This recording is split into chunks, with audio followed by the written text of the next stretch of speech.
Hi guys, it's Kathy. I hope you're doing well.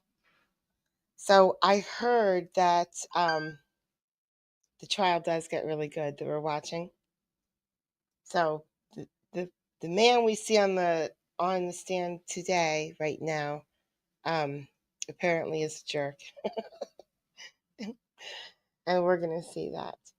So you know how trials go. You gotta get through the police officer's testimony before we get to the real testimony. So here we go. Let's go. Let's go. Answer the question. No, I did not see him get shot at the line. He told me he got shot. I'm not asking, okay, so we've established you didn't see it. If that would have happened, you would have been able to see it, correct? If you were truly on O'Connor Road, right? Yes. Right, Yes. but you didn't see that, No. did you? Okay. After you pick up the defendant from his father's house, where did you go? We left there and went to Motel 6 at the 35 in O'Connor. And were you living there currently? Yes. At the time? Yes. I knew I Okay. recognized him How from long did you all somewhere. stay at the Motel 6? Till 7 o'clock, 7:15 Sunday morning. Okay. Did you stay in the car or did you go inside? Yes, we sat in the car and smoked a little bit, but then, yes, we did go up and went to sleep until 7:15, and my phone was blowing up, and it was Tatiana, And who is Tatiana? his girlfriend. Okay. And once you started receiving those communications from Tatiana at 7 a.m., what did you do? She sent me a news clip about something, someone had fired an officer, and I got up and I said, Tyler, I think we need to get you home, and that's what I did. Okay. And so did you drop him off somewhere? At his house, right in front of his apartment. And where was that apartment located? It was the first building as you go into gated community, Okay. lower level on the left-hand side. Was it off of Judson Road? Yes, Okay. And then after you dropped him off, then what did you do? I went back to Motel 6, went to sleep. Okay. And then when you woke up from your sleep, what did you do? Well, I woke up and there was a bunch of text messages from Tyler asking me to come over there. And I asked him, I said, did you shoot at a cop or? I'm gonna stop you right there. You received the text messages from him, Mhm. okay? And he's asking you to go over to the house, is that Right. correct? Did you eventually go over Yes, I there? did. All right, and then while you were there, did police show up? Yeah, as soon as I pulled in the parking spot, they surrounded me. Okay, and then from his apartment, where did you go with while the police were there?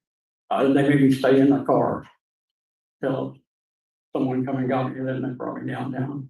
Okay. And when you were downtown, did you speak with a detective? Yes, Okay, and you're aware that that interview was recorded, correct? right. And you previously reviewed it this morning, Yeah. right? All right, so let's talk about the interview that you had with Detective Martinez.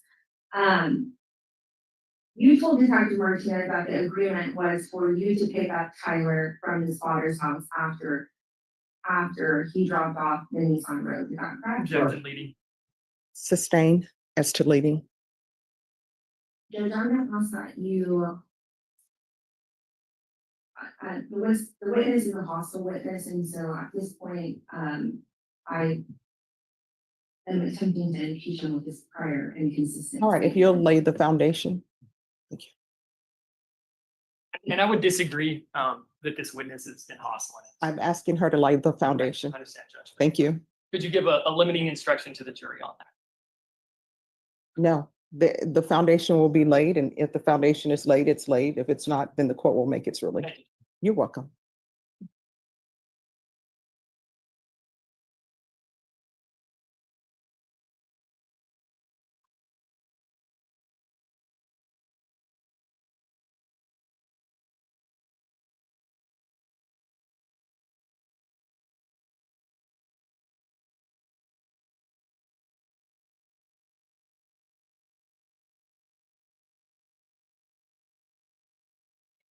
So I'm showing you a disc. Yeah, it's Wednesday, but I don't work doubles anymore, so I really didn't need today off. I really don't need off on Wednesdays or Saturdays anymore. Um, this is the disc that contains your interview that you reviewed earlier this morning, right?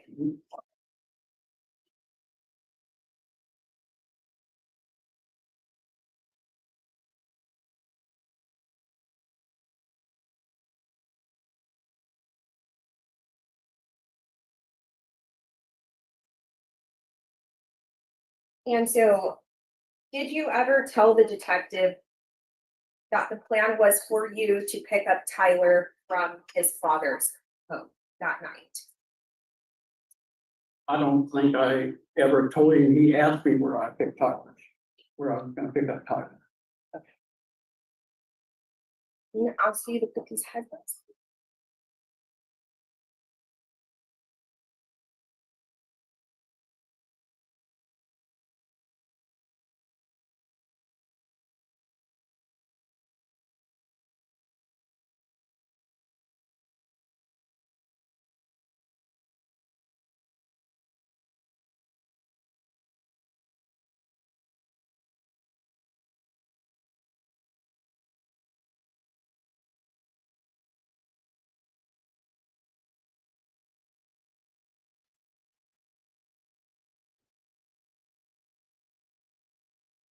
Can you hold on? All right. And so, did you tell the detective that the defendant told you that on O'Connor Road, a motor vehicle pulled up and started shooting at the defendant? No. Okay. And the defendant never said anything other than that, correct? Correct. Okay. So I'm gonna ask you to put the headphones back on.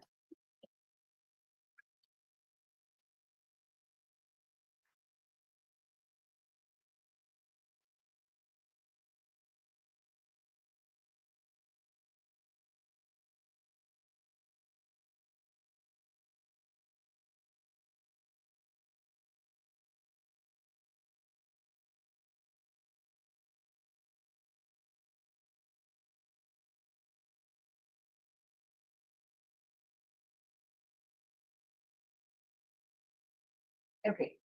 Did you tell the detective that you were following Tyler's vehicle on O'Connor Road? I'm gonna object to improper predicate. There's been no indication on whether this has refreshed his memory. There's just steps missing in the predicate. Overruled. You did not tell the detective that. What was the question again? What was the question again? Did you tell the detective that you were following Tyler's motor vehicle on O'Connor Road? Yes, You told, your testimony is that you told the detective. I'm gonna ask you the question again, okay? Listen closely. Okay. Did you tell Detective Martinez in your interview that you were following behind Tyler's motor vehicle on O'Connor Road? yes, I was following behind Tyler. Listen to the question.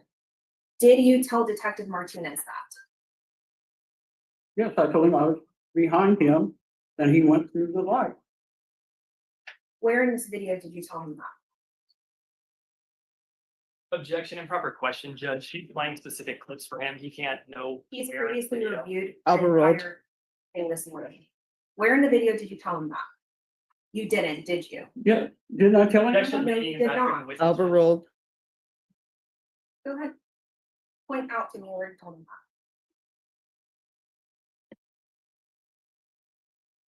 You can't, because you weren't on O'Connor Road. Isn't Yeah. that correct? No, we was on O'Connor Road. Tyler may have been, but you certainly were not. Yes, I was, man. No, you were not. Okay, if you're on O'Connor Road and you know that there's a police investigation surrounding your good friend, you don't think that would be an important fact to let law enforcement know during their investigation? Now, what did you say now? If you know, you're I down think the at defense lawyer headquarters, was right? right. Mhm. San Antonio Police Department headquarters, right? Mhm. Okay, they're questioning you about your good friend, Mhm. the defendant, right? Uh-huh. Okay, and so you know that there's an investigation surrounding your good friend, Tyler Ashbaugh.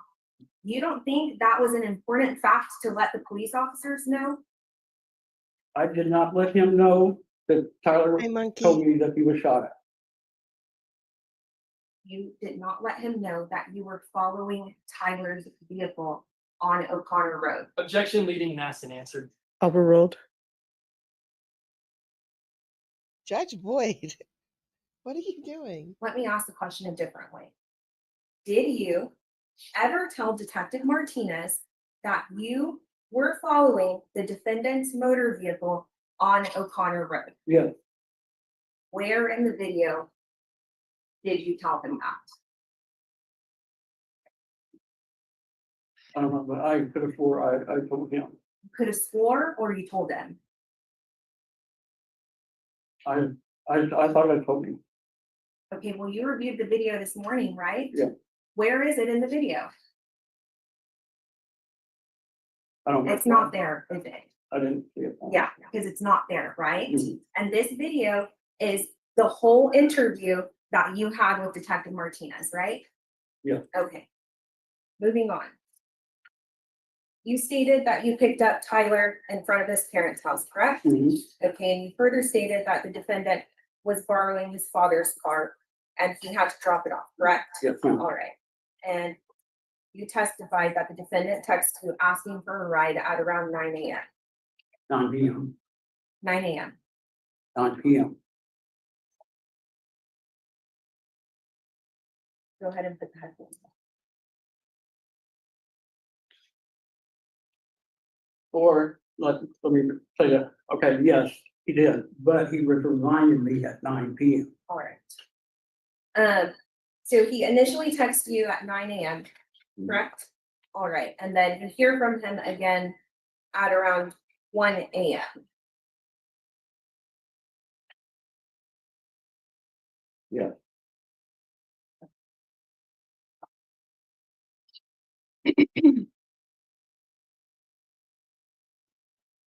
And I'm gonna have.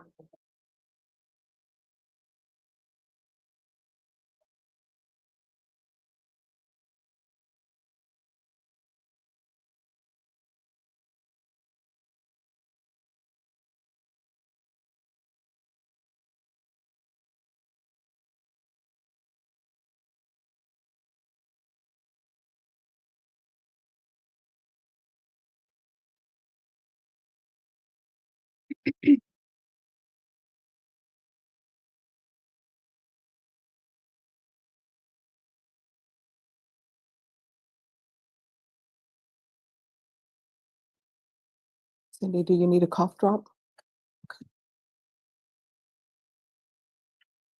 What flavor is it?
All right, now during your interview with Detective Martinez, did you tell Detective Martinez that you picked the defendant up between 1:45 a.m. and 2 a.m.?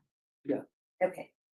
And so you've come into court today and testified that actually you picked him up between 1:15 and 1 a.m. No, You didn't say that? No. We was at the bar at 1:15. Okay, and you didn't tell the detective that? I don't recall. No. Okay, well, you reviewed the video in its totality, right? Mm, Did you ever see yourself tell Detective Martinez that y'all were at the bar? No, Okay, and that's the full interview that you had with Detective Martinez, right? Okay. And did you tell Detective Martinez that you picked the defendant up at his parents' house? Yeah. Okay. yes, And that was somewhere off of Higgins, correct? yes. All right. And when you picked him up, where was he?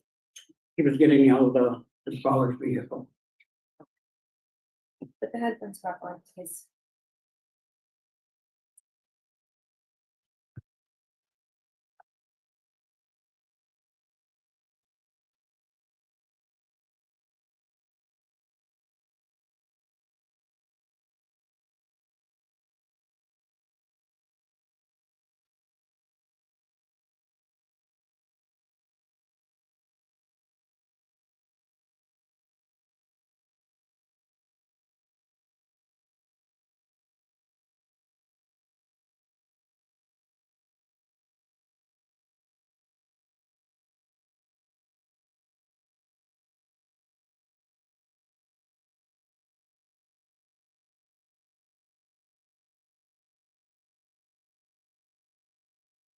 Did you tell Detective Martinez that when you picked up the defendant, he was standing in the driveway of his parents' home? Yeah. Okay, but you just said right now that you saw him getting out of the vehicle. Yeah, he was getting out of the vehicle. I picked him up as soon as he got out of the vehicle, So was he standing in the driveway or getting out of the vehicle? getting out of the vehicle. Okay, but The that's same what as you the- told Detective Martinez, right? No, No, it's not. Now, you stated that you picked up the defendant at the end of the driveway, Yeah. correct? All right, yes, and that's the driveway on Buckmore, yes, okay? And you stated that when you pulled up to the Buckmore residence, that Nissan Road was in the driveway of the Buckmore residence, is that correct? yes. Did you notice any damage to the vehicle? Front left tire was flat. Okay, go ahead and put the headphones back on.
You're doing such a good job.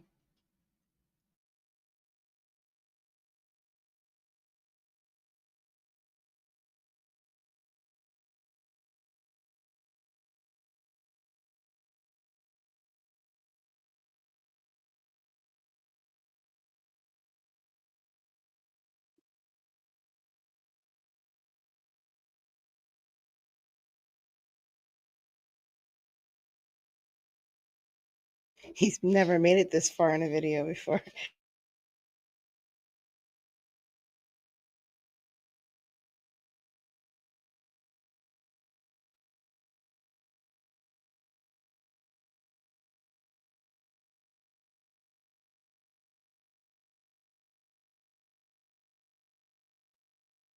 All right, isn't it true that you told Detective Martinez that when you picked up the defendant, he was standing in the front of the driveway and you weren't able to observe any notable damage to the vehicle?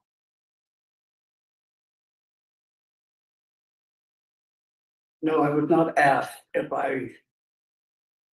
you can see, I was not asked if there was any physical damage to the vehicle. Isn't it true that you stated to Detective Martinez that you didn't notice anything about the motor vehicle? Those are your words. In that video, yes, it does say that. Okay, so you didn't tell Detective Martinez about the flat tire that you're testifying to now, right? Right. Right, all right. But Did you gotta realize, I was, no, okay, answer the questions that I'm asking. okay. you. Did you tell the defendant that y'all should call 911? After he advised you that he was shot at? Did the defendant said yes a week or? No. Did you yourself tell Tyler Ashball after he advised you that he had been shot at on O'Connor Road, did you tell him that he should call the police? No, because I didn't know if it was true or not. Okay. Please put the headphones back on.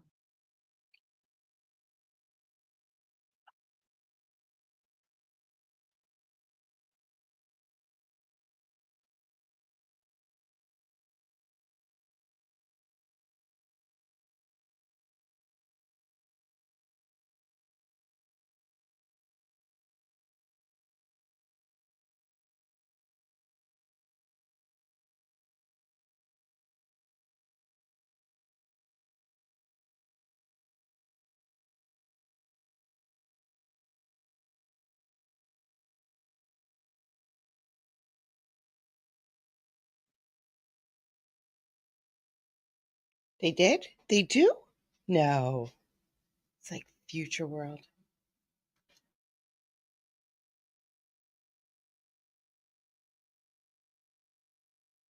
I don't know, but Judge Boyd is overruling all of his objections. So this lawyer can say and do whatever she wants right now.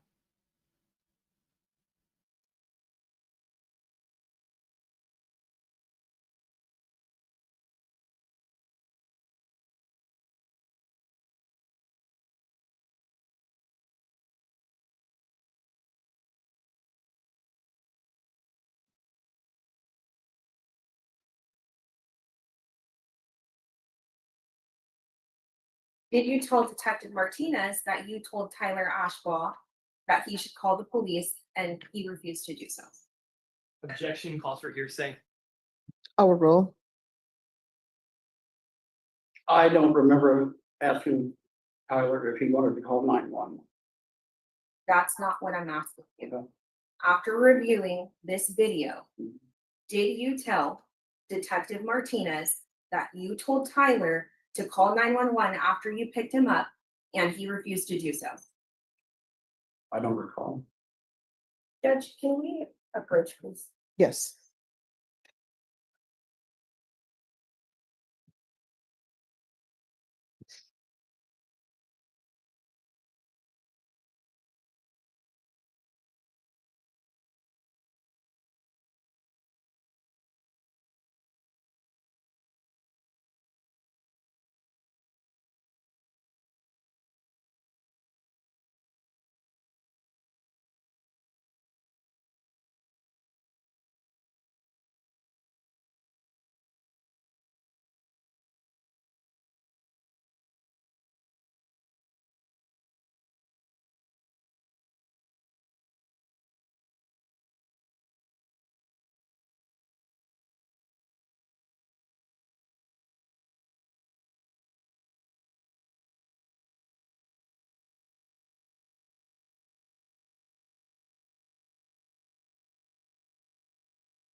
And sir, you're still under oath. State you may proceed.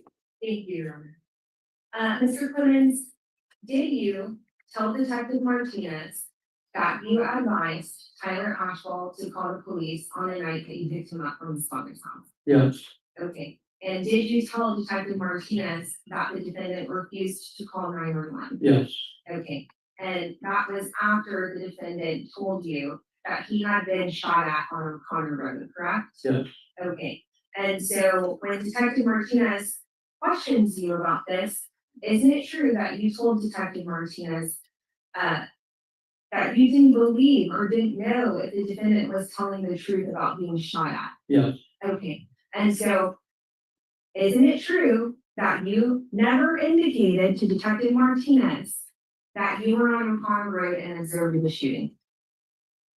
and I observed the shooting. Yes. No, I never observed the shooting. Okay, but the defendant told you that he was shot at on O'Connor Road. Yes, Okay, and so if you in fact had been on O'Connor Road, you would have observed the shooting, correct? yes, Okay. Now, moving on. Did you tell Detective Martinez, that when you picked the defendant up from his father's house, that you observed the defendant was carrying a firearm? no, Did you, when you picked the defendant up from the residence at Buckmore, did you observe a firearm on the defendant's person? not at the driveway. After he got in the car, Where was the firearm? in the front, his front, In the waistband? yes, in the front waistband, Okay, all I could see was a little black. all right. Isn't it true that you told Detective Martinez that had you known that there was an officer involved shooting that night, that you would, or a shooting at all, that you would have asked Tyler more questions that night? Yes, Okay, and when Detective Martinez advised you as to the facts surrounding this case, you said multiple times that you were completely blindsided by what had occurred. yes, Now, you previously stated that you didn't believe that Tyler was wasted, is that correct? correct, Okay, and you felt that Tyler was okay to drive that night? yes, Okay, and I guess, is it still your testimony that you were on O'Connor Road that night? yes, ma'am, Okay, and you were, while you were following the defendant's vehicle, was he swerving in and out of lanes? no, Okay, was he driving in a correct fashion? he was speeding a little bit. Okay, but he wasn't swerving No. all over the place, wasn't crashing into cars or No. curbs? All right, and I guess other than the speeding, there was nothing notable about his driving, is that fair to say? No, ma'am, Okay. And so the defendant wears glasses, is that correct? yes, Was he wearing his glasses that night? no, Okay, but he was still able to drive? yeah, Okay, without crashing into anything no, or anything? yeah, I think it's a close-up thing with him. Now I'm gonna show you.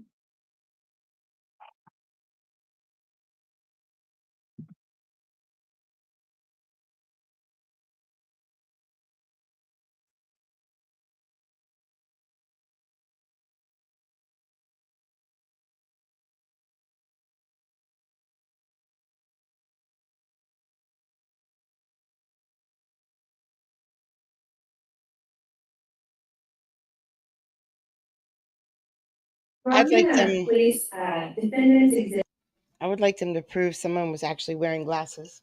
number 75 on the overhead. You'll be able to see it on the screen up there. If you can't see it on the screen directly in front of you, feel free to turn around and look at the big screen, okay?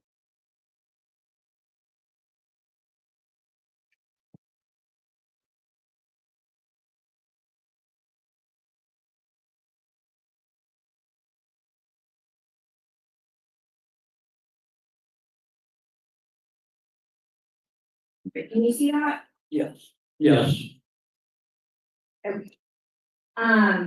And so if it's your testimony during court that you were driving on O'Connor Road, Mhm. where did you turn off when you were trying to find the street that Tyler's vehicle turned off at?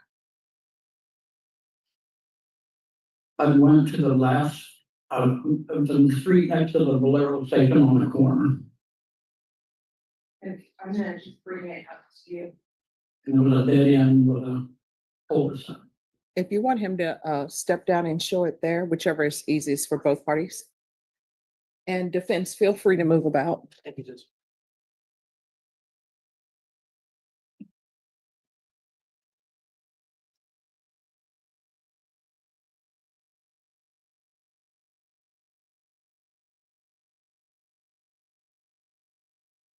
I don't really need to take off Wednesdays and Saturdays anymore because I don't work doubles. You have a better look at that? All right. Now, with this pen, show me what direction you were traveling on O'Connor Road. This group. Okay. And show me what street you turned off on.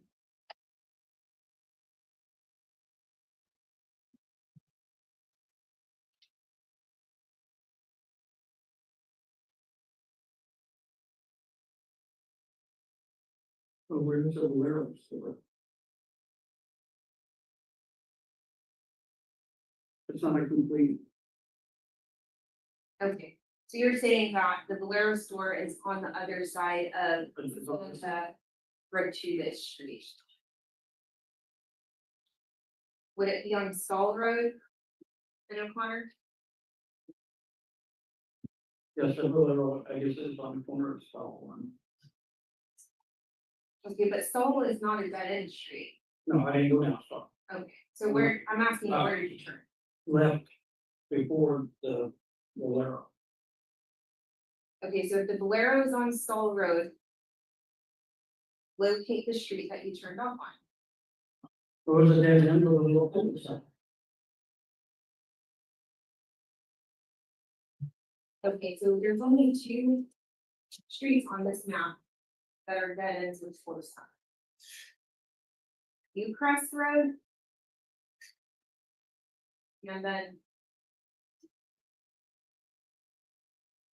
That's not a dead end. So you're saying that, you're saying that you didn't turn off on Stall Road, correct? Okay, and so this Trevor Way, that appears to be a dead end, is that correct? Yes. But you wouldn't have access to that because you didn't turn on Stall Road, correct? Right. Okay, so then that means that you would have had to turn off on Crest, right? Yes. Okay.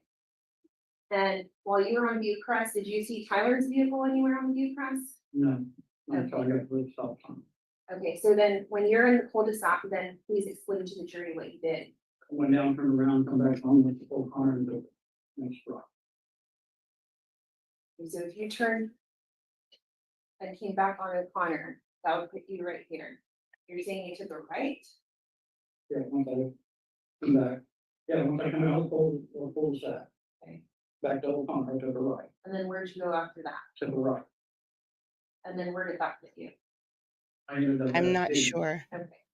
And then where'd you go from Higgins? From the questions that she's asking right now, I'm sort of not sure what she's trying to get out of him, To the left, other than he has no idea what's going on. And then where'd you go after that? went to the next street is beside the old gas station.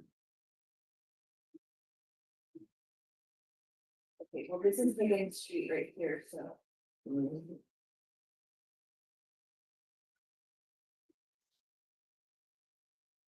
Higgins is right here.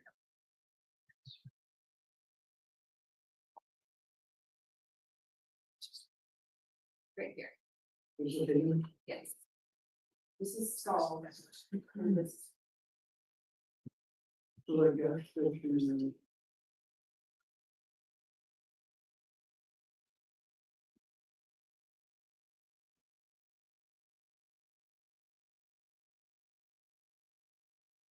do you see a gas station on the map? No, Okay. You can go ahead and take the witness.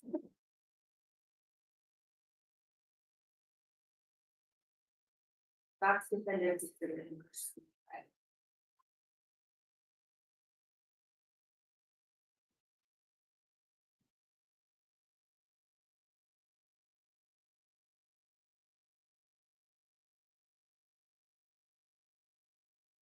Now, while you were being interviewed by Detective Martinez, he asked you for consent to use text messages in your phone, is that correct? Yes. And you provided him that, correct? Yes. Okay.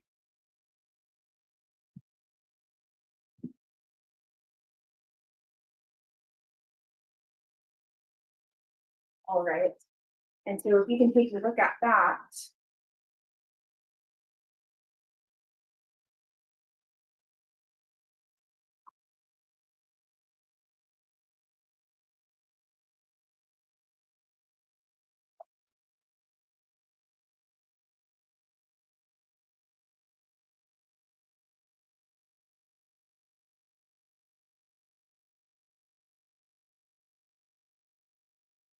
Do you recall texting Tyler and telling him it's already 11, you should probably just go home, Tyler?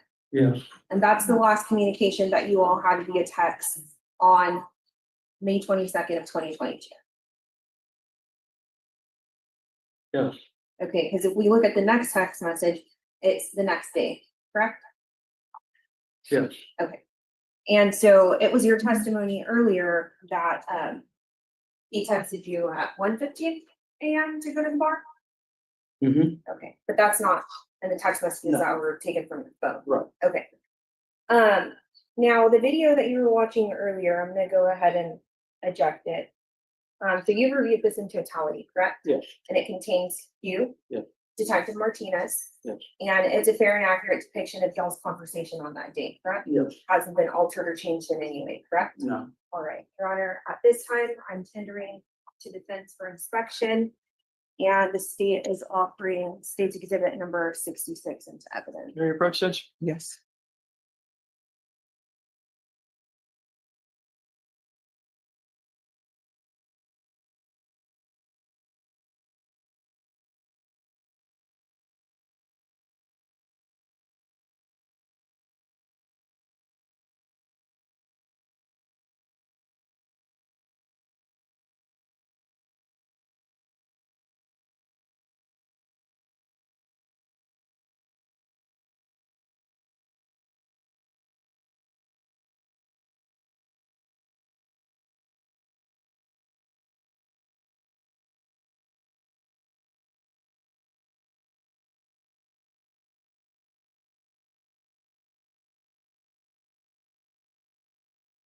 I've never heard of Ozarka.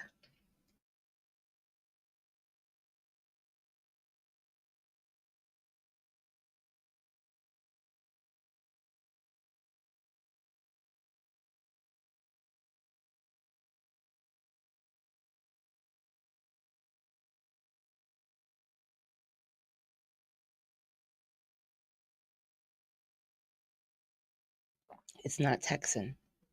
It's proudly Texan.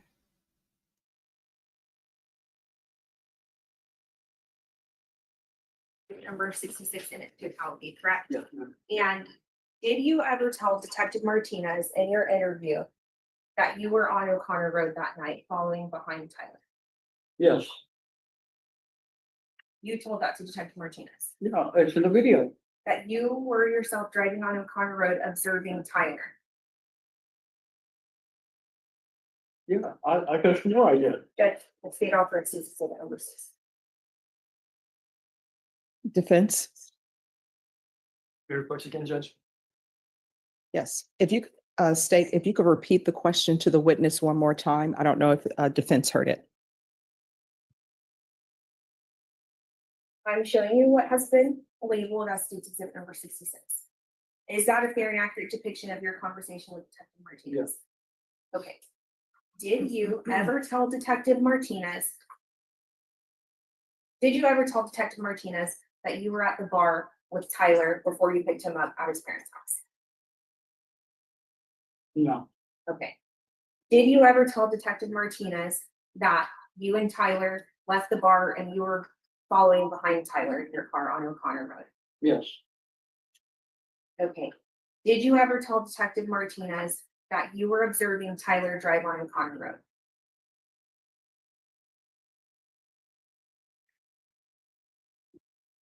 I'm gonna withdraw that question and I'm just gonna reoffer exhibit number 66 based on the answers to the prior question. Your approach, Judge? Yes.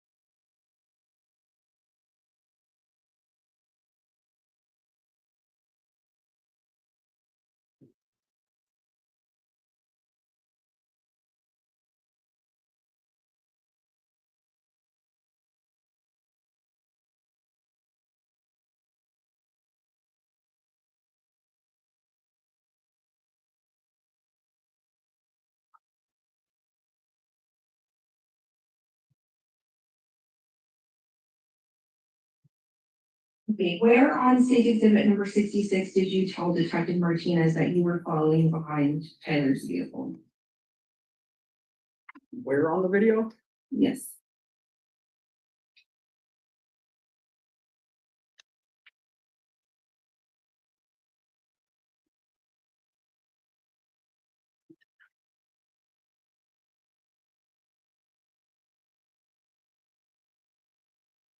I don't know. I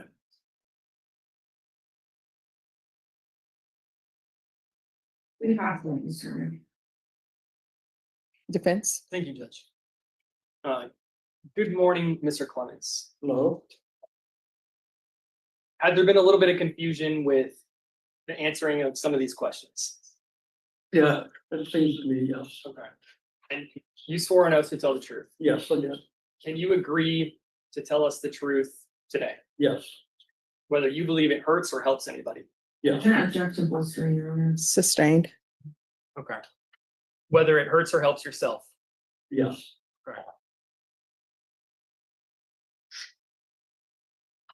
So you stated that on May 21st, 2022, the day before this, you found out that something had occurred. mhm, Tyler texted you, correct? correct, Making plans that he needed to take his father's vehicle back to his father's house. yes, And if he was going to do that, he wouldn't have a ride home, correct? correct, So he needed somebody to pick him up. correct, Tatiana didn't have a working vehicle. yes, And you had become friends with Tyler. yes, You two worked at the Murphy's gas station together? yes. How long was that? Not very long, because I went to Circle K, then after I went to Circle K, he went to another Circle K. Okay. Were you working at Murphy's before Tyler was hired there? Or was Tyler there before you got there? Harlem, Missouri, where I got there. Okay. So Tyler was working at Murphy's. You applied for a job at Murphy's at some point. Yes, Did you know Tyler at that point? just other than him waiting on me as a customer, no. Okay. So just like a customer patron Right. I didn't interaction know every now and then. until after. And then you started working at the Murphy's, you two together. Yes, sir. And then which one of you went to a different gas station first? I think I did. Hold the microphone on the bench closer to you. Is that better? Yes. You think you did? Yeah, And then Tyler went to a different Circle K. yes, So you weren't working at the same Circle K at that point. Okay. Tyler's Circle K was on Paramvital, Yes. that's been accurate? Right. Okay. And that's the Circle K that he was working at on May 21st of 2020. yes, And did you agree to take Tyler back to, or pick up Tyler from his father's place at some point? yes, Had you become friends with Tyler at this point? yes, Did the two of you hang out outside of work? yes, Okay. Would you and Tyler go to bars sometimes? yes, Do you drink together? yes, Okay, smoke marijuana together yes, at the Two Rivers Tavern? yes. Other places too, or just there? That was the only place me and him ever hanged out at, yes, So whenever you would go to a bar, it would be the Two Rivers Tavern. yes, Is that the Two Rivers Tavern on off of O'Connor Road? yes, sir. And so, were you aware of the time that Tyler typically got off of work from Circle K? Yeah, yeah. What were- 10 o'clock, Around 10 p.m.? yeah, 10 PM, yeah, Okay.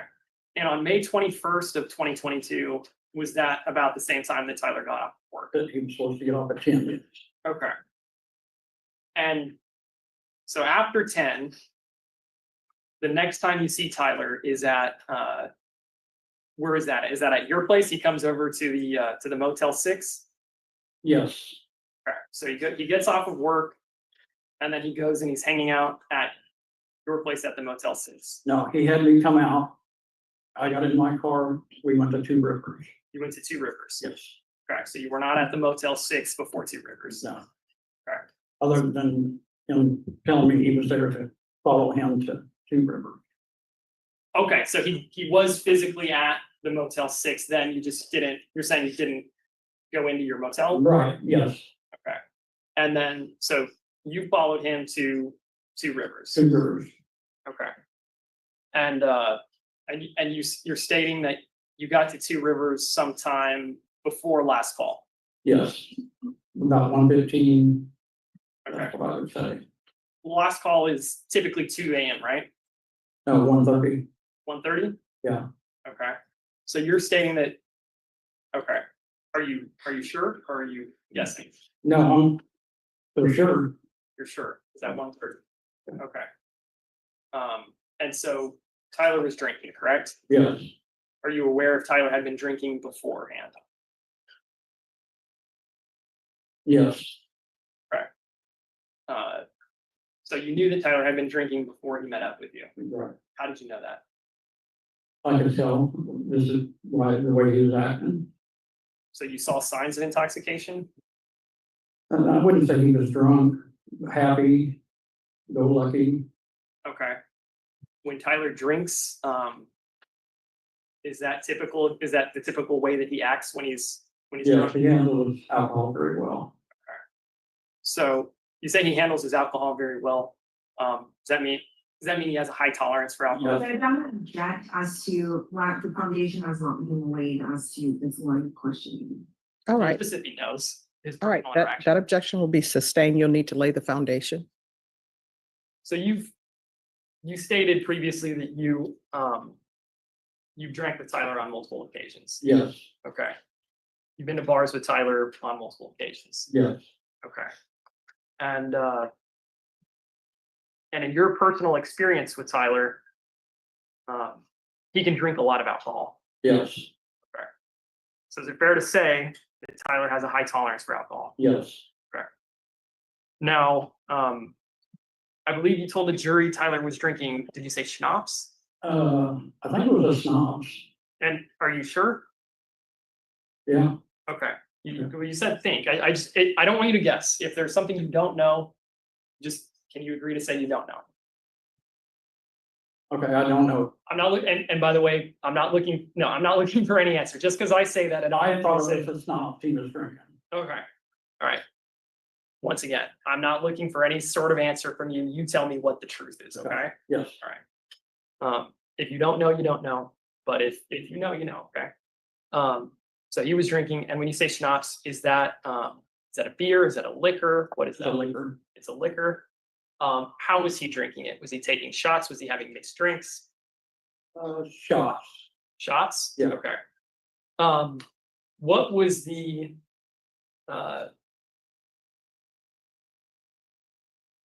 what was his demeanor like at the Two Rivers? Very calm. He was joking with the bartender. We just kind of stayed to ourselves at the end of the bar. Okay. Only had a couple drinks and said it was last call. Okay. We left. Okay. Was he aggressive in any way at the bar? No, Was he rude to anyone at any point at the No. bar? Did he make any comments about wanting to harm anybody? no, Did he get into any altercations at the bar? no. And you stated his mood was happy-go-lucky, Yes, was cracking jokes with the bartender. yeah. What were you and him? Do you recall what you two were talking about? What the topics of conversation were? No, Okay. Was it serious conversation? Was it lighthearted conversation? they were just laughing. I didn't pay attention to their conversation. I mean, a bartender talks to everybody, But were you talking to Tyler? No, off and on, in between when he was talking to the bartender, yes. Okay. But you don't recall what your conversation specifics. No, It's been about almost 3 years. yeah, over 3 years. Over 3 years at this point.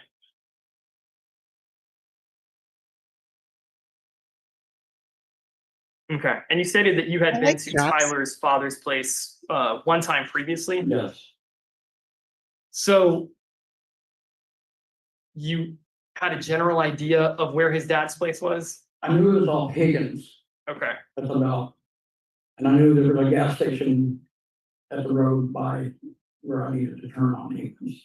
okay, so you felt more comfortable if you could have somebody to follow to get back Yes. there. Okay, so you two are at the bar, and then after last call, do you leave with Tyler We Out. both, just outside of the bar? I'm talking yes, about. Okay, you both walk out of the bar. Yeah. Are there any conversations with anybody else in the parking lot? no, Okay, Tyler doesn't interact with anybody else in the parking lot. no. I went my vehicle, he went to his. Okay. Did you two have a conversation about, hey, now I need to go drop my dad's vehicle off? Yes, Okay, so that was the understanding. Yeah. Okay, did Tyler get into any altercations in the parking lot? no, Did he appear upset in the parking lot? no, Okay, did he appear aggressive in the parking lot? no, Did he appear that he wanted to harm anybody or himself? no. And so, which one of you exited the bar parking lot first? Tyler did. Okay. And then your hope was that you would follow Tyler, correct? Okay. Because you knew more or less where to go, but you felt better if you could see where exactly you needed to go. Is that fair to say? Yes, Okay. And so your testimony was that at the light, you got stuck at the light on O'Connor and Nacogdoches. yes, And Tyler had already gone through the light. yes. Are you the first vehicle at the light? Are there other vehicles in front of you at the light? Did any vehicles get between you and Tyler? Or do you remember? I don't remember. So you don't remember if you were the vehicle directly behind Tyler or if other vehicles got between you? No, I wasn't the vehicle directly behind Tyler. Okay. Do you know if there was just one vehicle between you and Tyler or if there were No, Okay, but there was at least one. yes, So was that vehicle in front of you at the stoplight? no, Okay, so Tyler had gone through the stoplight and somebody else had gone through the stoplight and then you got stuck. yes, Okay, so somewhere when Tyler turns off out of the bar, then another vehicle must have got in between you. yes. And then that area driving at night, is it dark? Very dark, yeah, You say it's very dark? yeah, Okay, darker than other areas of the city? yes, Okay. And so you say you think Tyler turned somewhere to the left. to the left, Okay, but you couldn't see exactly where. no, And so you just knew somewhere up there north on O'Connor, I need to turn left too. yes, Okay. And then you take a left, but then you get stuck because there's a cul-de-sac. Yeah. Okay. I assume you were trying to make a left around the same place where you thought you saw Tyler take a left. yes. And then how fast are you driving? Are you driving the speed limit? Are you speeding? The speed limit, Okay. And you stated that Tyler was driving pretty fast. yes. Okay. And do you recall how long you waited at that light?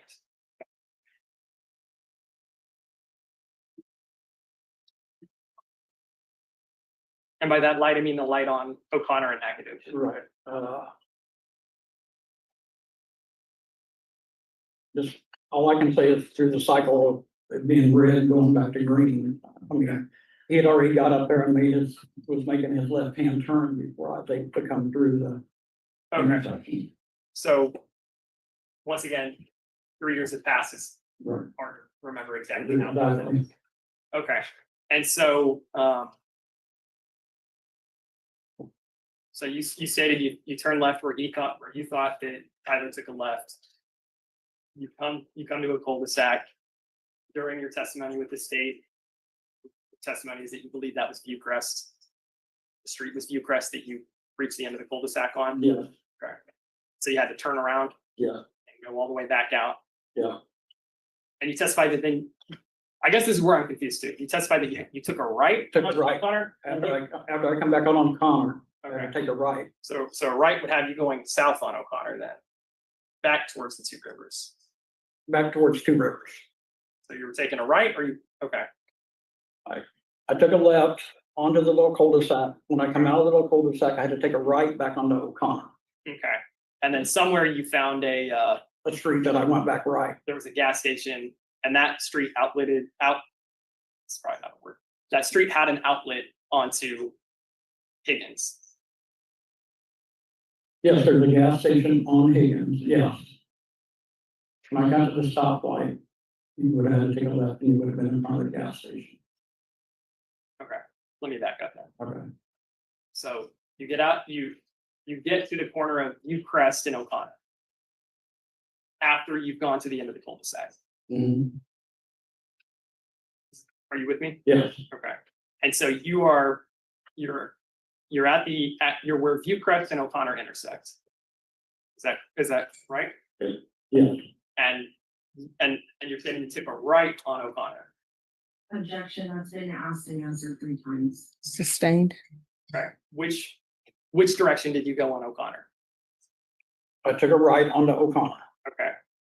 then I took a right onto the next street after the cul-de-sac, Okay. And then you were able to, come out at Higgins. gotcha. And then you figured out how to get to his dad's place on Buckmore at that point. Well, that's when I observed Tyler, yes. Okay.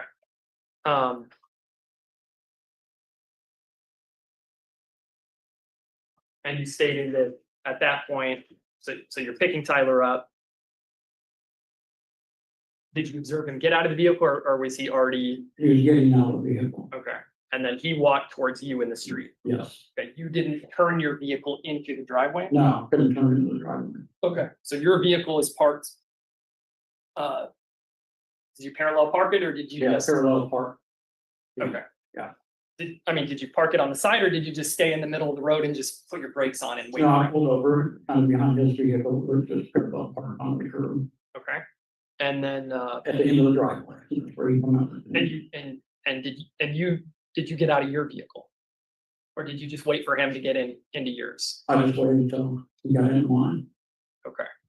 And he got in the front passenger.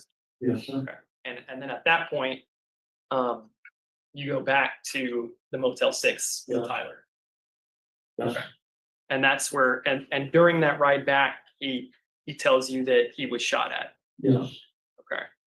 And doesn't make any mention of firing off his firearm, correct? no, All you know at this point is that he's told you that he's been shot at. yes, sir. Okay. And so the agreement previously had been that you were going to take Tyler home, correct? Yes, from his dad's house. From his dad's house. Yes. And so the plans change and then you guys go back to the Motel 6 instead. Yes, And so you guys go into the Motel 6 yes, and you guys go and Tyler falls asleep. we both fall asleep, yes. Okay. And then in the morning, you take him back to, Yeah, approximately 7:15 okay, take him back to to his place. his place. And then at some point, you see these news articles about Yes, something in a church parking lot. yes, Tatiana sent me a news article. Okay. And at no point did Tyler ever tell you I shot at police, correct? No, Okay. Has Tyler ever told you that he has anything against police officers? no, Have you ever experienced Tyler expressing any animosity toward police? no, Do you have any indication that Tyler hates police? no, That night, did he give you any indication that he wanted to harm police or anybody no, or himself? no.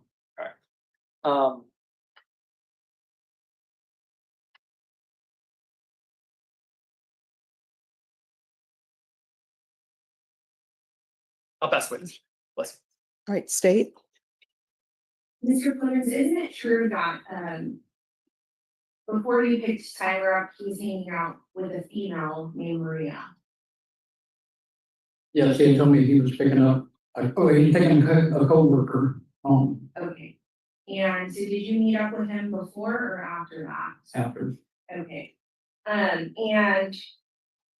I guess you testified that you all go drinking out together frequently. So you would agree with me that you all are very, very, very close, right? Yeah, we Okay. friends. In fact, y'all are so close, that you were planning to have a threesome with Tyler. and another Objection, female. relevance, Judge. It Maybe was approach. biased in the testimony that he's given today. Overrule. Isn't that true that you were planning to have a threesome with Tyler and another female that was located outside of Texas? Is it located outside of Texas? Yes. No, She had plans to come down to Texas, isn't that correct? no.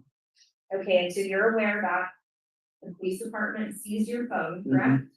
Okay, and so we have everything that's in your phone, you know that. And right? Judge, I'm gonna object to this having any sort of relevance to this case. It goes to his bias. or- I don't, and I don't understand how this goes to any sort of bias. It All right. goes to bias in the testimony that he's falsely giving. That All right. makes- Was I right? All right, so, It's, okay, so let me. clear all right, this. so You have everyone, Incentive to lie for the defendant. all right, so everyone, you can remain seated. And if you'll make your objections, then the court will make a ruling on your objections. So your objection is relevancy, Yes, relevancy, Judge. and you're saying it goes to bias? Yes, sir. And when you say it goes to bias, how so? It goes to his incentive to lie about his whereabouts and being with the defendant for the night of the home. All right, so the objection will be overruled. You can ask your question. And so isn't it true that you told Tyler that you were planning to have a threesome with this female and another male named Nathan? Wait, what? Yes, What happened? And you suggested that Tyler be involved in the threesome because he was more handsome, thick, and hung. Do you recall that? no, Okay, and Tyler's response to you was that you can wait. no. Okay. Now regarding, how many times have you had contact with Mr. Navy and his investigators? Objection, relevance, Judge. All right, with regards to, can I have parties approach?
Testimony that you were on O'Connor Road that night following Tyler Ashford. Yes, Okay, while you were on O'Connor Road and all turned around, did you hear gunshots in the area? no. You passed the witness. Defense? Yes, Judge. Okay, Harold, to be upfront with everybody, you've met with us. Yes, You've met with the prosecution.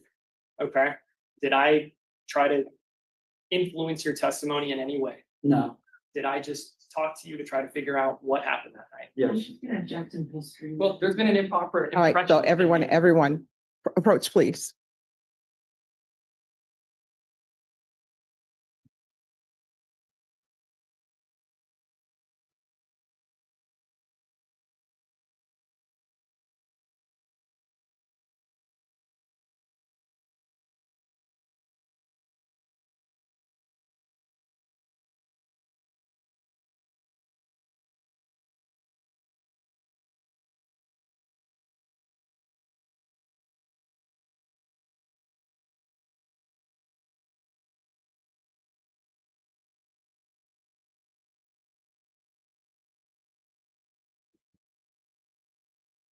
May I proceed, Judge? Yes.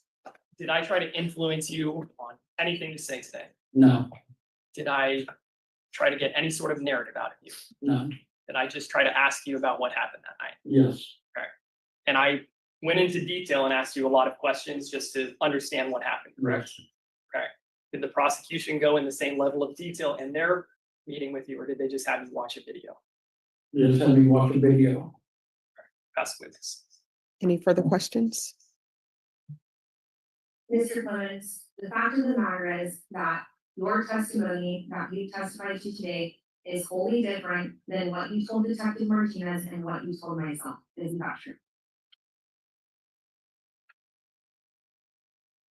You left out huge parts.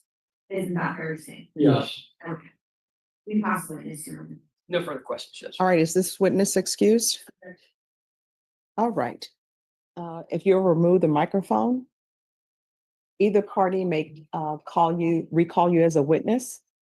The rule has been invoked. What that means is you cannot discuss your testimony with anyone. You cannot view anything about this trial. Do you understand? Yes. Just make sure you're available if either side decides to recall you. Yes. All right, you may step down. All right, everyone, at this point, we're going to take our lunch break. Someone is coming in to change out the chairs on the back, so I have to give them time to do that. So we're going to come back at 1:30, and Cindy, we can go off the record. So my understanding today, there are supposed to be food trucks across. Oh, food trucks. Does that mean they're paying for their own lunch? 3 or 2. Okay, this is the one we were on. Time for this one. How long have we been at this? 1 hour.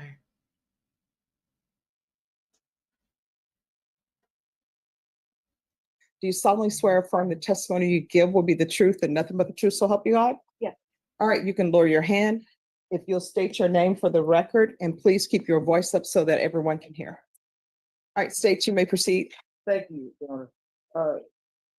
Ms. Bustamante, will you please just introduce yourself to the jury and tell them what you are currently employed by? My name is Allison Bustamante. I've been employed with the city of San Antonio as a crime scene investigator for 15 years. And crime scene investigator, so like CSI, right? Yes. All right, a lot of shows are out and everything about that kind of stuff. So can you just briefly go over some of the training and that you went through to become a CSI individual? Aside from actual bachelor degree and master degree, we go through a 400-hour rigorous modified version of the police academy, if you will, geared toward crime scene, mock crime scenes, that kind of thing. And then, of course, you've been on the force as a civilian or Civilian. as a civilian. So the SAPD employs civilians in their CSI unit. Is that correct? Yes. And you're considered a civilian. Yes. And were you employed back in May of 2022? Yes. And to be exact, May 22nd, 2022. Yes. And I see you looking at something up there. What are you looking at to refresh your memory? It was some time ago, so I brought a version or a copy of my report at different locations, so it's a lot of information. Is it a fair and accurate copy of the report that you made for this case? Yes. And can you please tell me, is there an SAPD case number associated with it? Yes. And what is that case number? That is SAPD 22-108-229. Thank you. You can always review it anytime you'd like it to refresh your memory or just to refresh it to testify, but please don't read directly from it, okay? Were you dispatched to a scene that day? Yes, I was. And in fact, you were dispatched to a couple different scenes that day, is that correct? Yes. The first scene that you were dispatched to, what location was that? That was at 4803 Viewcrest. And is that here in San Antonio, Texas, It is. within Bexar County? Yes.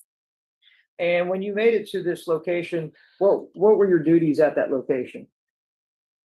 I was given information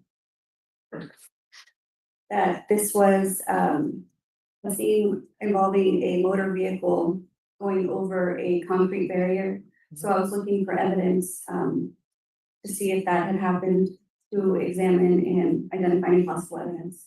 And when you made it to the location, did you find any indication that a vehicle had gone over some type of concrete barrier? Yes, And did you document that by taking photographs? yes, And I'm going to show you what's been marked already, 16, state exhibit number 16 through 20. Well, you previously displayed that. yes. These are from the first location, I'm sorry. the first location, ingress. And I'm also going to show you state exhibit number 26 through 32.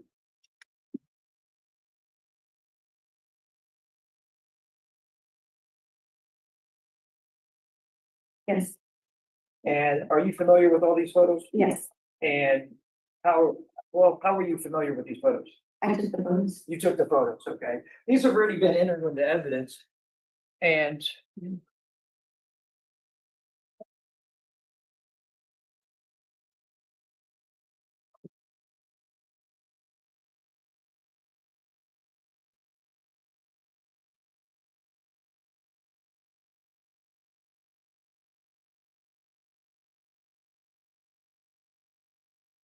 show you what's marked state exhibit number 16. Is this that location that it's like a cul-de-sac, is that right? Like a dead end? It is.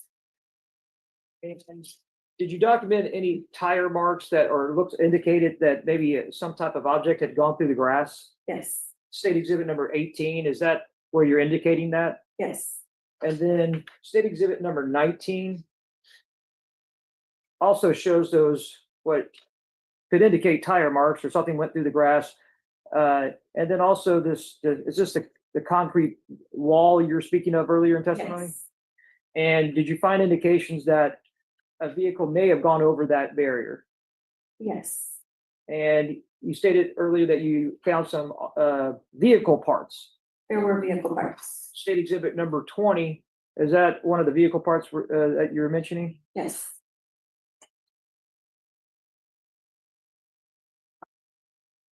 In addition here, state exhibit number 30 shows some additional, looks like car parts, is that correct? yes, And then state exhibit number 32, this is that, I guess that is actually encompassed in state exhibit number 30. That's that square box there, but it just looks like it's a zoomed in portion of that. Is that right? correct. And then you can sort of make out the word Nissan here and some other letters. Is that correct? Yes, Thank you. After you process this location, and is that what you use, the word terminology that you process the location? process, yes, Okay. And after you processed that location, and took photos and collected the car parts, did you do anything else at that location? no, not at that location. Now, did you go to a different location, indicated with this case number? Yes, there was a second location. And where was that location located at? That was at 12607 Judson Road. And that was in apartment 1101. 1101, the apartment 1101. And what were you tasked to do there?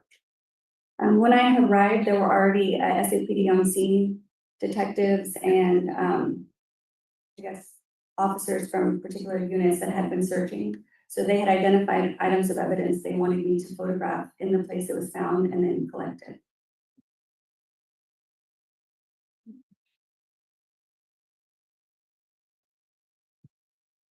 I'm going to show you what's been marked state exhibit number 67 through 88. If you don't mind, you go and tell me when you're done.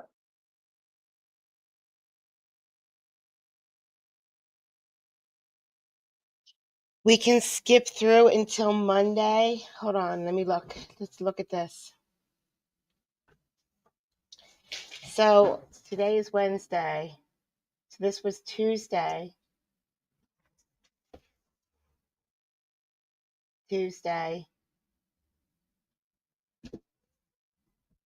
Monday.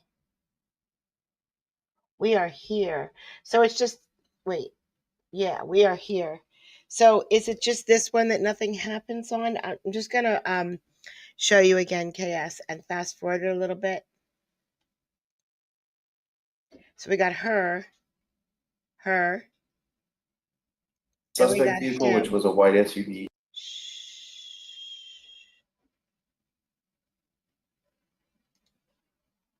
Still him. So should we skip those two people? Is that what we're thinking? So we get the good stuff? If we do, hi Terry. And we go to here.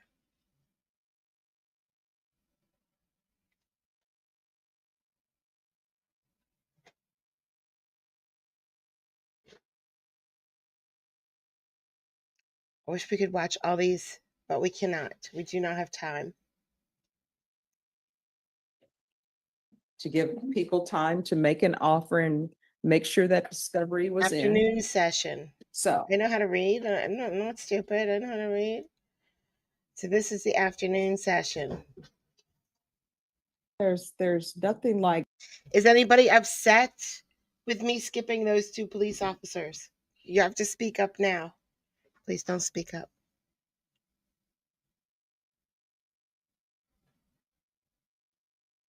Nobody spoke up.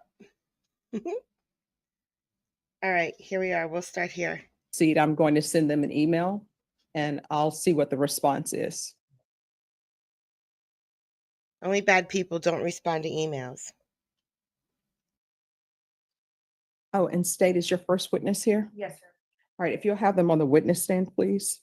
So I've heard.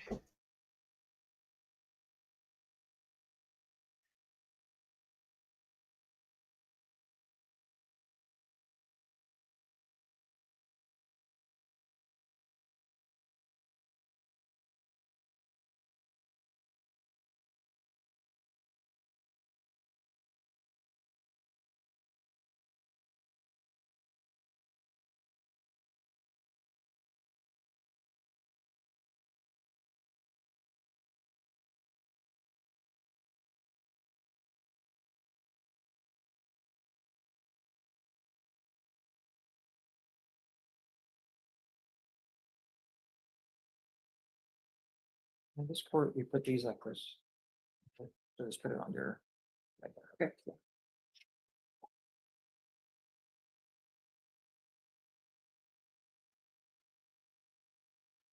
All right, Deputy Laura. We're ready? All right, let's bring them in. All right, for the jury.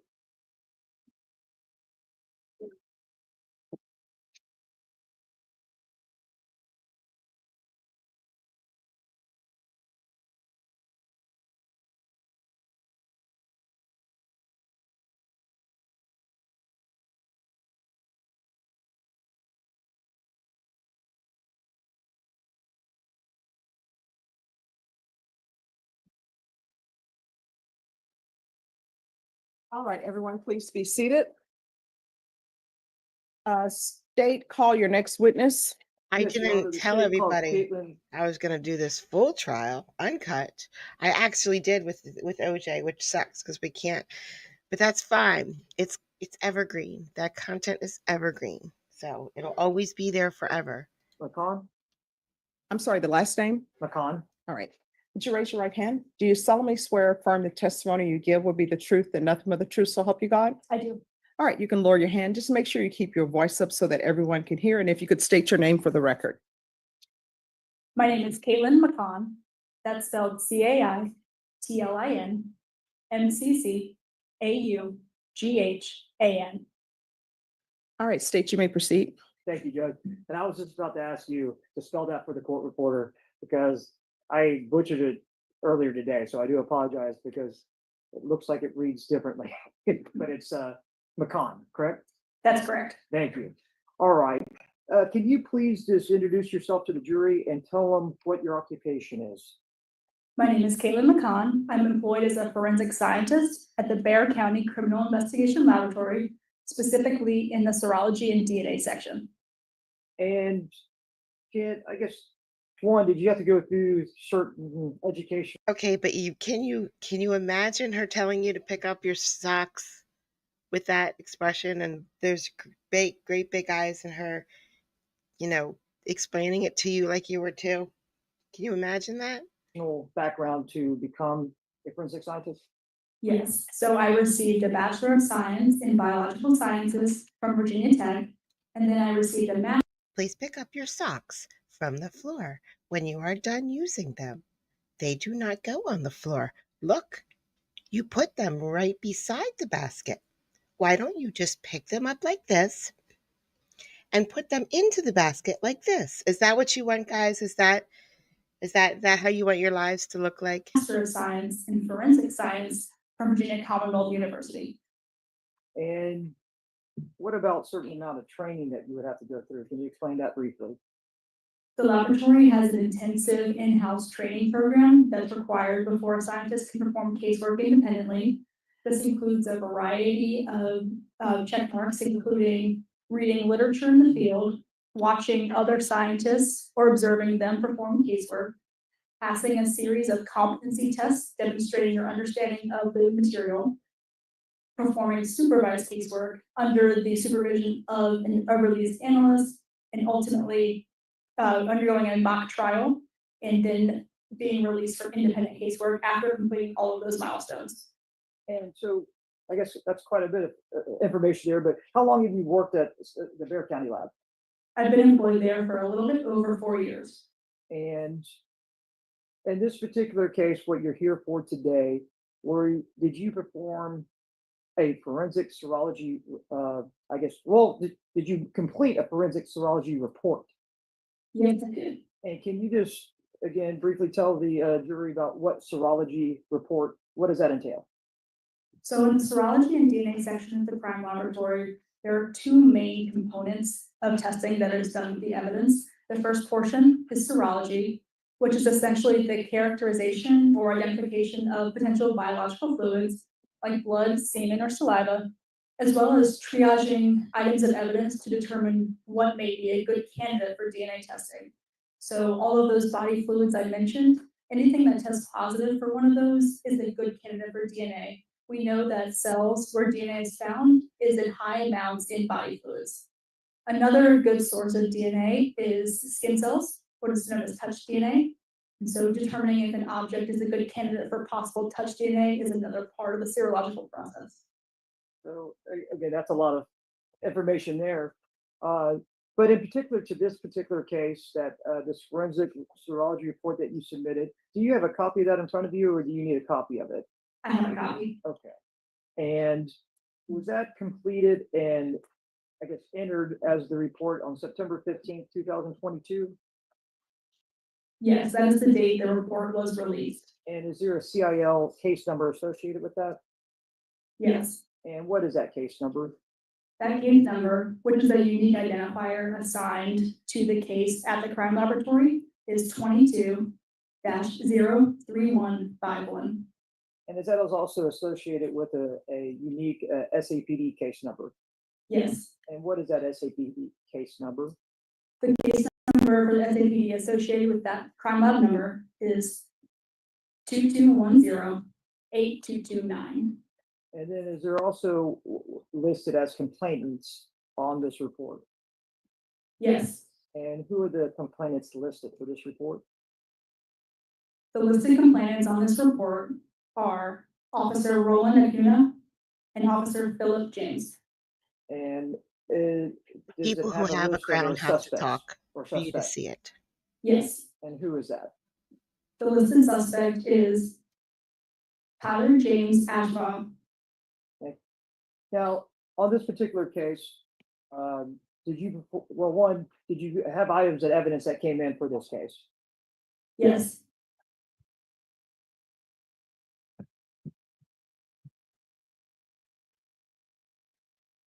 I'm going to go ahead and show you what's been marked state exhibit number 57.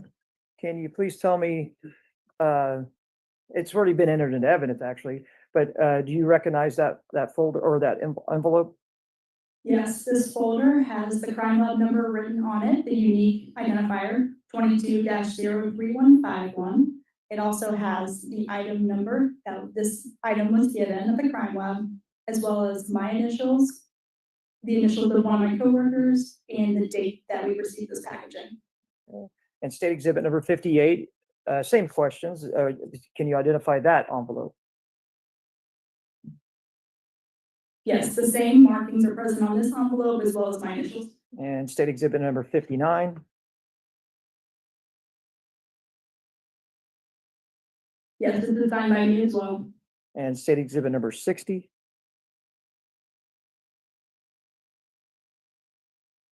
Also has my initials. And state exhibit number 61. Also has my initials. And state exhibit number 62. Also marked with my initials. Now, state exhibit number 57 through 62 have already been entered into evidence, but I'm going to show you what's been marked state exhibit number 114. Do you recognize this envelope? Yes, this is another item of evidence received by the crime lab. It has the same CIL number. It has the item number, date, and initials from me. This is the buckle swallow from Tyler Ashbaugh. Thank you. Now, on these particular items, were you tasked, what was your task with these particular items? So starting from the beginning, how the crime lab receives evidence is the police agency will submit items of evidence to be tested to the crime lab. We have what's called an evidence receiving section, which takes custody of these items of evidence, assigns it that crime lab identification number, and then stores the items in a locked vault for pending testing. At that point, once I have picked up my case that I'm going to work for serology or DNA testing, I then go down to the evidence receiving section and sign the items over into my custody. So at that time, I am now in the chain of custody for these items, and they're taken up to the serology DNA laboratory. After this point, I test items of evidence for possible biological fluids or determine if they're suitable candidates for DNA testing, which is what was done in this case. Now, with this particular case, did you do that, I guess, the serology portion, did you do that portion? I did this in a supervised capacity. I had an analyst training underneath me at the time, so they performed the serology testing under my purview. And in this particular case, did you get results? So in this case, the items were deemed suitable for possible DNA testing, meaning that they were a good candidate. No biological fluids were tested for in this case. And why is that unique? Not the biological fluids, why weren't they not tested for that? If you're aware. So depending on the item type and the scenario that's provided to us at the time of testing, items can be determined suitable for possible touch DNA testing. That there's no serological test for touch DNA, so that's not a test that's performed. The laboratory only performs testing for blood, semen, and saliva. Bill, try not to steal any Jell-O today. If you see Jell-O at all today in your daily life, don't steal it. Don't eat it. The other person wants it, even if they say they don't. In this case, based on the case circumstances, that was not a test that needed to be conducted based on the information at the time. Yeah, I guess that's where I was sort of going with that. You sort of answered my question, that the information and I guess what was requested of you, of the lab, is that correct? That's correct, yes. And that would be a request done by either a detective or an investigator associated with the case. Yes. And on this particular case, you said it was unsuitable for touch DNA or DNA analysis. Yes, so going through the items that I received, they were labeled as coming from the front passenger headrest of the vehicle, the driver headrest of the vehicle, the steering wheel, the gear shift, the interior driver handle, the interior front passenger handle, a pistol, and then a known standard from Tyler James Ashbaugh. So those items were submitted for possible touch DNA of a handler of those items in the vehicle. And then additionally, when we receive swabs that were collected, we can visually examine them to see if any soiling consistent with blood was observed. And if there is some, then I like her. follow up testing for the possible presence of blood. none was observed in this case, so none of that testing was performed ultimately. And then in particular of item under y'all's list, items 10-6, which would be the SAPD number E14, the swabs from the interior front passenger handle. Was that analyzed by you at all? No, that item was not analyzed. And why is that? May I refer to my bench notes?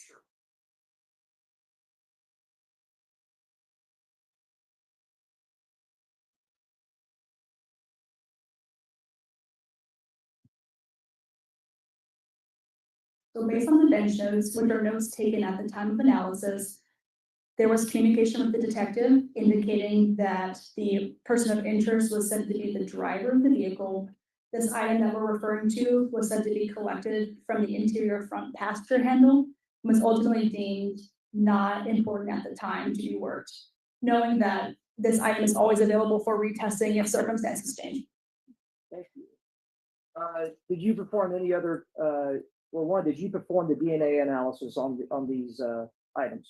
No, I did not. Do you know who did? My coworker, Robert Sailors, performed the DNA testing. And typically how that process works, if someone else is performing DNA testing, is the analyst that's doing the serology and initial inventory will retain items of evidence for DNA testing by taking a portion of the sample. In this case, a lot of them, or all of them, were swab tips, which are like little Q-tips. So the tips of those swabs with the cotton were placed into individual plastic baggies, tape sealed by me, and placed in a locked storage freezer until Robert Sailors, my coworker, took custody of. Oh man. Oh man. If only she could have worked beside Fung. If only she could have worked side by side with Fung. Of those items for DNA testing. This time, Your Honor, we'll pass the witness. All right, defense. No questions, Your Honor. All right, is this witness excused or subject to recall? Excused by from sake. And defense as well.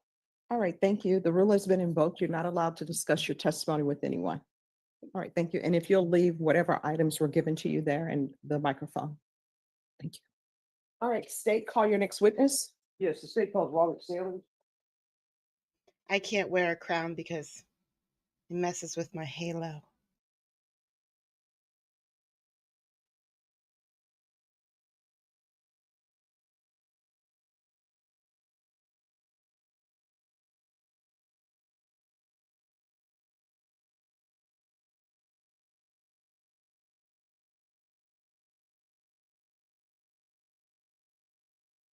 What did he have in his briefcase? Is that a baseball bat? Judge, you gonna learn today? Take a seat. The judge will swear you. All right, could you raise your right hand? Do you solemnly swear or affirm the testimony you give will be the truth and nothing but the truth, so help you God? I did. All right, you Makes can lower your hand. sense. Just make sure you keep your voice up so everyone can hear, and if you'll state your name for the record. Of course. Good afternoon. My name is Robert Sailors. Last name is spelled Sailors. All right, state, you may proceed. Thank you, Your Honor.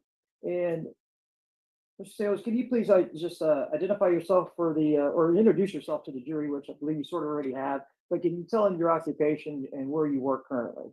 Of course. Already stated my name. I am a forensic scientist and supervisor at the Bexar County Criminal Investigation Laboratory. Specifically, I supervise the biology department, where we examine items for the presence of biological material and perform DNA analysis. And you said DNA. So can you explain to the jury, we hear DNA all the time in the news and just daily occurrences at times. Can you explain to them what exactly DNA is? DNA is a molecule that's found inside your cells. You inherit half of it from your mom and half of it from your father. I don't get it. And I the don't DNA pattern that you inherit from your parents is going to be unique to you, with the exception in case you have an identical twin. So that uniqueness to you allows us to use it as a form of identification in a forensic setting, so that we can determine who may or may not be a contributor of biological material found at a scene, who may or may not be the biological father of a child that was born from an alleged sexual assault, and also used for human identification purposes with the medical examiner's office. Well, thank you. I appreciate that.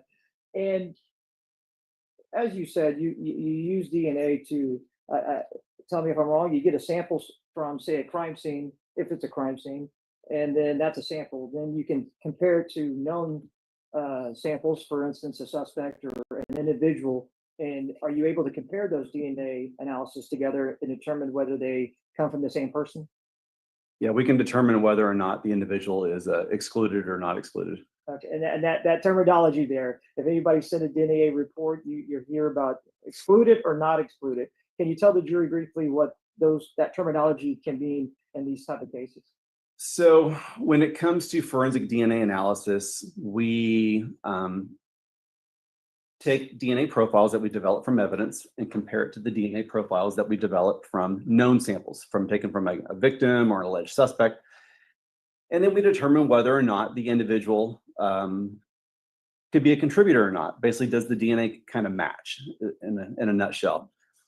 But we use the terms not excluded or excluded because there's always the possibility that there is somebody out there that may have that same DNA profile just through random chance in the population. So because we haven't tested everybody in the world in order to prepare for reporting a case, we use the terms not excluded or excluded. Thank you. And in this particular case, why we asked you to come here today, it's a CIL number that Ms. Matan testified to earlier. Did you write a report for a forensic DNA report for CIL case number 22-3151? I did, yes, sir. And was that associated with SAPD case number 2210-8229? That is correct. And named complainants on that case is it Officer Philip Jaimes and an Officer Roland Acuna? Correct. And a named suspect in that case was Tyler James Ashball. That is correct. Thank you. And when was this forensic DNA report completed and I guess turned in by you? The work was completed and the report was released on September 11th, 2023.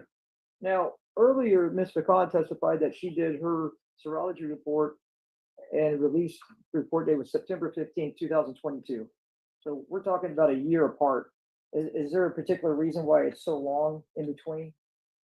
In that particular instance, it may have just been that there was a larger backlog for the DNA work to be performed than the upfront like screening work that Ms. McCon had done. Because I guess at times the DNA analysis takes a little bit more time, and then hence you might have other cases that you're working on. Is that correct? Yes, sir. Okay. And so in this particular case, well, from your report, and do you have a copy of your report in front of you? I do, yes, sir. Okay. And from that report, what items did you process or analyze in this case? The work that I performed particularly pertained to some various swabs. These were swabs that were labeled E9, the front passenger headrest, E10, driver headrest, E11, steering wheel, E12, gear shift, E13, interior driver handle, E3A, pistol, and the known buckle standard labeled as being collected from Tyler James Ashbaugh. Thank you. Now, on these particular items that you listed, were those the actual items or were they swabs from each of these items? They were swabs that I received. And that had been performed not by you, but by somebody else, a collection agency that then Ms. McCon had actually processed or analyzed a little bit further, and then it goes to you. Is that accurate to say? Yes, these appear to have been swabs that were collected by the submitting agency. And so it was the swabs that we received, not the actual items. I want to show you some envelopes here that are marked state exhibit number 57 through 62. And I'm gonna hand those to you. And I ask if you can look at those and tell me if you recognize those. Well, I can tell you that I don't recognize them because I'm not the one who performed the work on the evidence that was submitted to the laboratory directly. But these appear to be the envelopes that were submitted that contained the items that were retained by Ms. McCon that I then performed DNA analysis on. Okay, so that's, these are actually portions that Ms. McCon has identified, including state exhibit number 114, that she used to process. And then you didn't have access to this, you had access to what she processed. That is correct. Okay, thank you. And in those items that were collected from those state exhibits in front of you were processed by Ms. McCon, and then you used goes to those that. samples to analyze for DNA. Is that right? Right. And the reason a lot of times we do that is a lot of times we'll receive bulk evidence into the laboratory, and it just makes it easier to pare the item size down, like to just the swab tips, or maybe we swab the item and retain just the swab so that we can return the bulk evidence to the submitting agency. And let's go ahead and go to the E9 front passenger headrest. You said earlier that you did perform a test on this item, which is E9, but then also you did E10. And I'm grouping those together, and I think we'll find out why here in a second, but did you perform analysis on each of these? I did, yes, sir. And did you find any DNA or a sufficient amount of DNA to analyze? My conclusions pertaining to those items is that there was an insufficient quantity or quality of human DNA present to develop a genetic profile suitable for comparison. And so that would be E9 and E10, which would be the front passenger headrest and the driver headrest. Is that correct?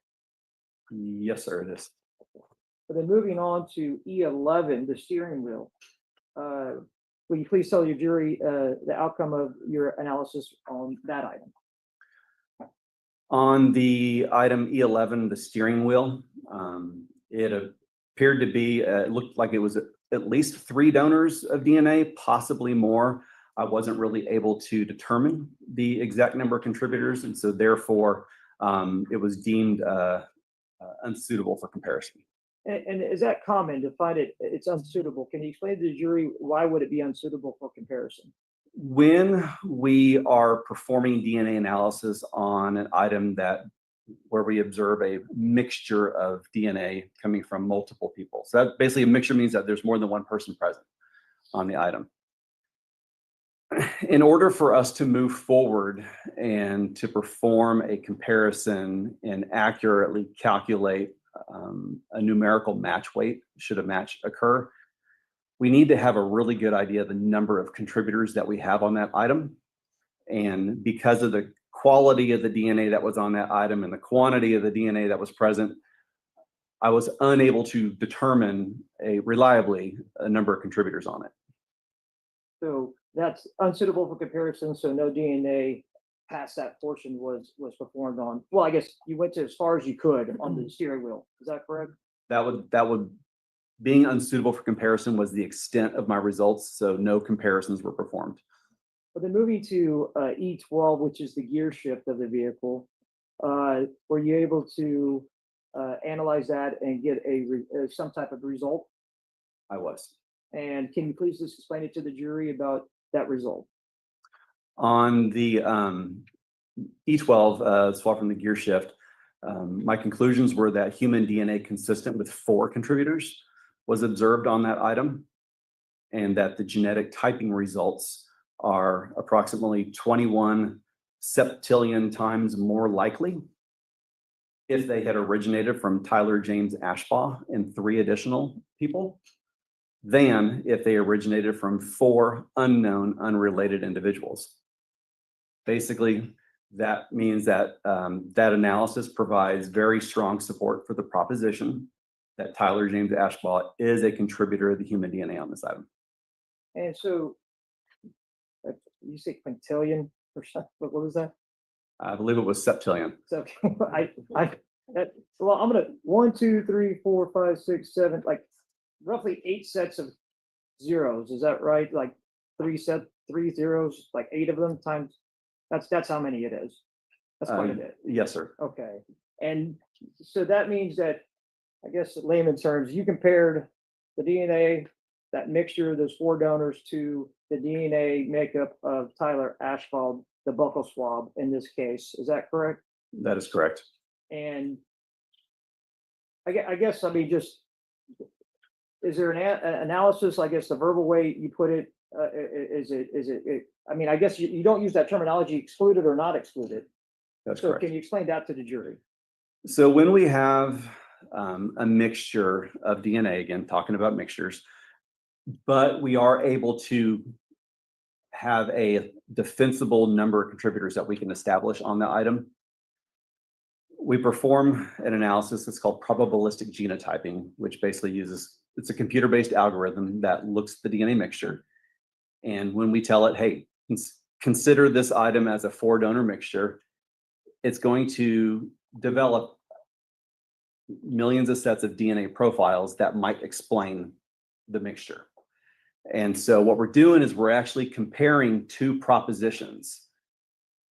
The first proposition would be that the DNA would be best explained were it a mixture of Tyler Ashbaugh and 3 additional people, over the proposition that it is just 4 unknown, unrelated people. And when we take the known sample of an individual and a known profile and we compare it to the results of that computer analysis, depending on where that person's profile fits in that hierarchy, is what determines that number. And that number is called a likelihood ratio. Okay. And so let's move to E13, interior driver handle. Can you please just, were you able to analyze this, and can you tell the jury the results of that analysis? On the swab tips E13 interior driver door handle, human DNA consistent with 3 contributors was observed on this item. And the genetic typing results are, double check my math here, about 97 quintillion times more likely if they originated from Tyler James Ashbaugh and 2 unknown unrelated individuals than if they originated from 3 unknown unrelated individuals. This analysis provides very strong support for the proposition that Tyler James Ashbaugh is a contributor of the human DNA on this item. And that was E13, the interior driver handle. Yes, sir, interior driver handle. All right. And now moving to item E3A, the pistol associated with this case. Were you able to analyze that item? I was. And can you please tell the jury the results of that analysis? On the item E3A, the swab from the pistol, also we had a mixture on that item consistent with at least 3 donors, but based upon the pattern of the mixture, I was able to discern the DNA profile of who the major contributor of the DNA was on that item. So we had what we call a major donor, and then we had at least 2 minor contributors kind of down low, but an easily discernible major contributor of DNA on this item. And so I was able to do a direct comparison with the genetic profile developed from the buccal swabs of Tyler James Ashbaugh. And my conclusion was that he was not excluded as the major contributor of the human DNA identified on this item. And then I further performed what's called a random match probability. And basically what that number tells us is that when we say a person is not excluded on an item of evidence, we perform a random match probability to say, well, what are the chances of finding someone at random in the population that would happen to match this, be consistent with this item? And so the random match probability for the pistol was that the DNA profile would be expected to occur in 1 in every 23, I believe, septillion individuals. Okay, so that's where that language, that not excluded, that's sort of what I guess in the past, we talked about just previously, not excluded or excluded. And in this particular case, I think the difference between the other 2 items it says a contributor, but in this item on the pistol, he's a major contributor. Is that accurate to say? Right, the results are worded differently based upon the evidence profile that I'm looking at. If we can look at an evidence profile and it's a mixture and we can see that, hey, there's a major donor that has this pattern right here, then we can just focus on that major portion and perform our analysis.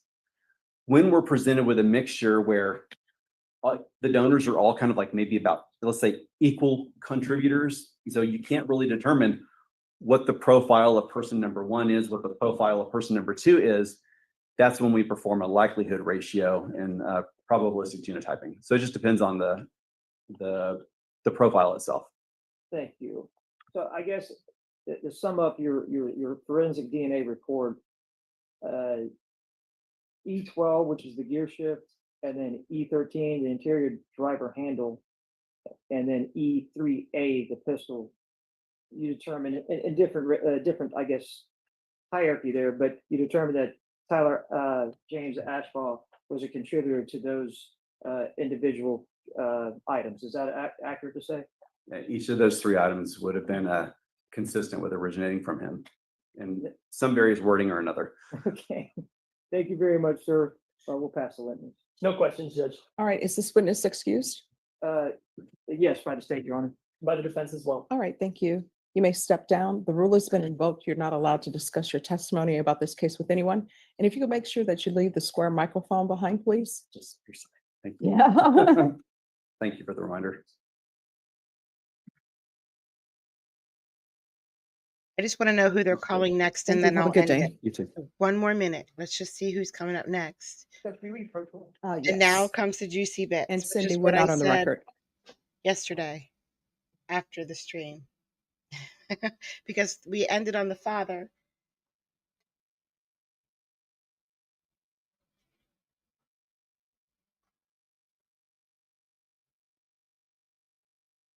I can't. There we go.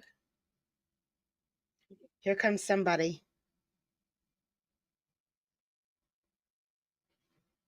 And it's Robert Porter. Thank you. Jeez. Who is she? Bye, Kelly. Yeah, you beat me. Do you solemnly swear or affirm the testimony you give will be the truth and nothing but the truth, so help you God? Yes. All right, just make sure you keep your voice up so that everyone can hear. And he's going to give you a microphone. If you'll put it on, just put it on your lapel there, okay? And that's for the court reporter to hear. All right, if you'll state your name for the record. My name is Mary Bowen. All right, state, you may proceed. Who is she? Ms. It's Bowen, did you formerly have a different last name? Yes, What was that? my last name was previously Hess. Okay. How are you currently employed? I'm currently employed with the Bexar County Criminal Investigation Laboratory. And what okay. One more criminalist. And then. So we're going to OJ now. So I will see some of you in OJ. I will see the rest of you a little later. I hope you have a great day, guys. Thank you so much for coming out. I appreciate it. I really do. Bye, guys.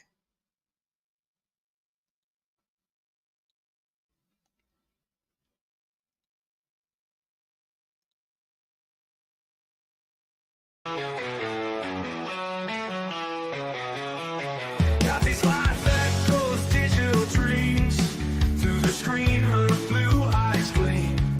Wicked humor, sharp as a knife. Her stream sparks electric light. Late night when the world sleeps, she's the friend that always keeps. Giggles roll like thunder loud. She stands out in any crowd. Kathy's laugh cuts through the gloom.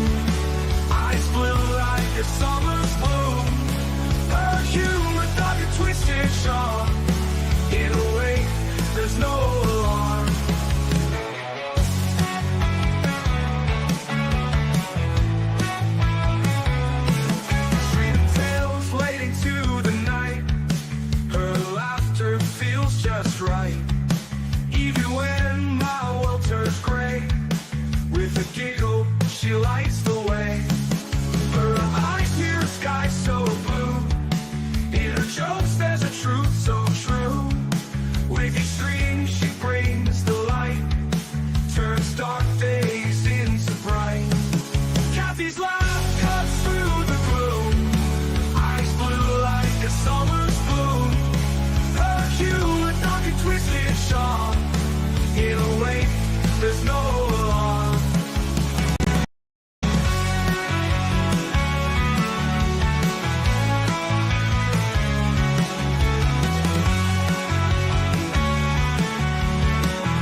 just right.